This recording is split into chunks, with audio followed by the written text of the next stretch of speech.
ಬೂಕನಕೆರೆ ವಿಜಯರಾಮೇಗೌಡ ಅವರ 54ನೇ ಹುಟ್ಟುಹಬ್ಬದ ಆಚರಣೆ. ಕಾಂಗ್ರೆಸ್ ಮುಖಂಡ ಬೂಕನಕೆರೆ ವಿಜಯರಾಮೇಗೌಡ ಅವರ ಹುಟ್ಟುಹಬ್ಬದ ಪ್ರಯುಕ್ತ ಅಭಿಮಾನಿ ಬಳಗದಿಂದ ಕೆಆರ್ಪೇಟೆ ತಾಲೂಕು ಆಸ್ಪತ್ರೆ ರೋಗಿಗಳಿಗೆ ಹಣ್ಣು ಹಂಪಲು ವಿತರಣೆ ಮಾಡಲಾಯಿತು. ತಾಲೂಕು ಪಂಚಾಯಿತಿ ಮಾಜಿ ಸದಸ್ಯ ಮಹದೇವ ಪ್ರಸಾದ್ ಮಾತನಾಡಿ, ವಿಜಯರಾಮೇಗೌಡರು ದೂರದೃಷ್ಟಿಯುಳ್ಳ ನಾಯಕ. ಭಾರತ್ ಜೋಡೋ ಯಾತ್ರೆಯಲ್ಲಿ ತಾಲೂಕಿನ ಪ್ರಮುಖ ರೂವಾರಿಯಾಗಿ ಕೆಲಸ ಮಾಡಿದ್ದಾರೆ. ಸಮಾಜ ಸೇವೆಗೆ ಶ್ರಮಿಸುತ್ತಿರುವ ಅವರಿಗೆ ಸರ್ಕಾರ ಉತ್ತಮ ಸ್ಥಾನಮಾನ ನೀಡಬೇಕು ಎಂದು ಒತ್ತಾಯಿಸಿದರು. ಡಾಕ್ಟರ್ ಜ್ಞಾನೇಶ್ ಕೋಡಿಮರನಹಳ್ಳಿ, ದೇವರಾಜ್ ಹಾಗಾಲೆಯ, ರಮೇಶ್, ರವೀಂದ್ರಬಾಬು ಸಾಸಲು, ಈರಪ್ಪ ಸೇರಿದಂತೆ ಹಲವು ಪ್ರಮುಖರು, ಕಾರ್ಯಕರ್ತರು ಭಾಗವಹಿಸಿದರು. ನಮ್ಮ ತಾಲೂಕಿನ ಜನಪ್ರಿಯ ನಾಯಕರಾದಂಥ ನಮ್ಮೆಲ್ಲರ ಸ್ನೇಹಿತರಾದಂಥ ವಿಜಯರಾಮೇಗೌಡರವರ 54ನೇ ವರ್ಷದ ಹುಟ್ಟುಹಬ್ಬ. ಅದರ ಅಂಗವಾಗಿ ಇವತ್ತು ಈ ತಾಲೂಕು ಆರೋಗ್ಯ ಕೇಂದ್ರದಲ್ಲಿ ನಾವು ಇಲ್ಲಿ ಇರ್ತಕ್ಕಂಥ ರೋಗಿಗಳಿಗೆ ಹಣ್ಣು ಹಂಪಲ ಹಂಚಬೇಕು, ಸಂದರ್ಭದಲ್ಲಿ ಅವರಿಗೆ ಒಳ್ಳೆದನ್ನ ಬಯಸಬೇಕು ಅಂತ ಹೇಳಿ ಇವತ್ತು ಇಲ್ಲಿ ನಾವು ಈ ತಾಲೂಕಿನಲ್ಲಿ ಇವತ್ತು ಈ ಆರೋಗ್ಯ ಕೇಂದ್ರದಲ್ಲಿ ನಾವು ಆಸ್ಪತ್ರೆಯಲ್ಲಿ ಹಣ್ಣು ಹಂಪಲನ್ನ ಹಂಚಿಕೆ ಮಾಡಿದ್ದೀವಿ. ವಿಜಯರಾಮೇಗೌಡರು ಏನು ಅಂದರೆ ನಮ್ಮ ತಾಲೂಕಿನವರೇ ಆದರೂ ಕೂಡ ಭಾಳ ಲೇಟಾಗಿ ಎಲ್ಲರಿಗೂ ಪರಿಚಯದು. ಎಲ್ಲರಿಗೂ ಕೂಡ ಕೆಲವರು ಮಾತ್ರ ಪರಿಚಯ ಇದ್ದರು, ಎಲ್ಲರಿಗೂ ಕಾಣಿಸ್ಕೊಂಡದ್ದು ಈಗ 3-4 ವರ್ಷದ ಹಿಂದೆ. ಆದರೂ ಕೂಡ ಲೇಟಾಗಿ ಕಾಣಿಸ್ಕೊಂಡ್ರು ಕೂಡ ಭಾಳ ಜನಗಳಿಗೆ ಹತ್ತಿರ ಆದರು.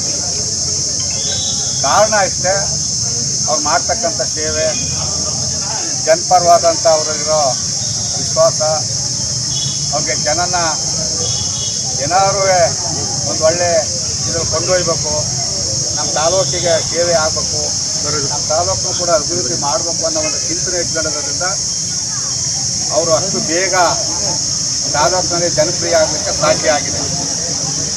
ಅಂಥವರು ನಮ್ಮ ತಾಲೂಕಿನಲ್ಲಿ ಅವಶ್ಯಕತೆ ಇದೆ. ಅಂಥವ್ರು ಇದ್ದರೆ ನಮ್ಮ ತಾಲೂಕಿಗೆ ಅಭಿವೃದ್ಧಿ ಆಗಲಿಕ್ಕೆ, ಯಾಕೆಂದರೆ ಸ್ವಾರ್ಥ ಇಲ್ಲ, ಯಾವುದೇ ಅವ್ರಿಗೆ ಒಂದು ಸಣ್ಣ ಮಟ್ಟದ ಸ್ವಾರ್ಥ ಇಲ್ಲ. ಅಂಥ ವ್ಯಕ್ತಿ ನಮ್ಮ ತಾಲೂಕಿಗೆ ಇರಬೇಕಾಗಿದ್ದು ಭಾಳ ಮುಖ್ಯ. ಸರಿ, ಅವರು ಹೋದ್ಸರಿಯ ಕಾಂಗ್ರೆಸ್ಸಿಂದ ಟಿಕೆಟ್ ಬಯಸಿದ್ರು, ಏನು ಹತ್ತತ್ರ ಬಂದರು, ಕಾರಣಾಂತರದಿಂದ ಅವ್ರಿಗೆ ಕೈ ತಪ್ಪಿತು. ಇಲ್ಲಾಂದರೆ ಇವತ್ತು ಕಾಂಗ್ರೆಸ್ MLA ಇಲ್ಲಿ ಆಗ್ತಿದ್ರು, ನಮ್ಮಲ್ಲಿ ಕಾಂಗ್ರೆಸ್ MLA ಆಗ್ತಿದ್ರು ಕ್ಷೇತ್ರದಲ್ಲಿ, ಅವ್ರಿಗೆ ಏನಾದ್ರು ಅವಕಾಶ ಆಗಿತ್ತು. ಅಂಥ ವ್ಯಕ್ತಿ ನಾನು ನೋಡಿದಂಗೆ, ನಾನು ಭಾಳ ಹತ್ತಿರದಿಂದ ನೋಡಿದಂಗೆ, ನಾವು ಸದಾ ಮೈಸೂರಿನಲ್ಲಿ ಅವ್ರ ಜೊತೆ ಒಡನಾಟ ಇಟ್ಕೊಂಡಿರೋದ್ರಿಂದ ಅವ್ರು ಪ್ರತಿ ದಿವಸ ಯಾರೇ ಫೋನ್ ಮಾಡಲಿ, ಯಾರೇ ತಾಲೂಕಿನವ್ರು ಏನೋ ಕಾರ್ಯಕ್ರಮ ಮಾಡಲಿ, ಬರೀ ಕೈದು ಮಾತ್ರ ಅವ್ರನ್ನ ಯಾವುದೂ ಕಳಿಸಿಲ್ಲ. ಅವ್ರು ಯಾರೋ ಫೋನ್ ಮಾಡಿದ್ರು ನಾವು ಬಸವರಾಜ್ ಹೇಳ್ತೀನಿ ಹೋಗಿ ಅಂತಾರೆ. ಪ್ರತಿ ದಿವಸ ಆ ಕಾರ್ಯಕ್ರಮನ ಮಾಡುತ್ತೆ. ಅವ್ರು ಯಾರು ತೋರಿಸ್ಕೊತಾ ಇಲ್ಲ. ಹೋಗ್ಬಿಟ್ಟು ಅವ್ರು ಜನ ಸೇರಿಸ್ಕೊಂಡು 5 ರೂಪಾಯಿ ಖರ್ಚು ಮಾಡಿ 10 ರೂಪಾಯಿ ಮಾತಾಡ್ತಾರೆ, ಆ ಥರ ಇಲ್ಲ. ಏನೋ ಕಂಡು ಕೊಡ್ತಾವ್ರೆ.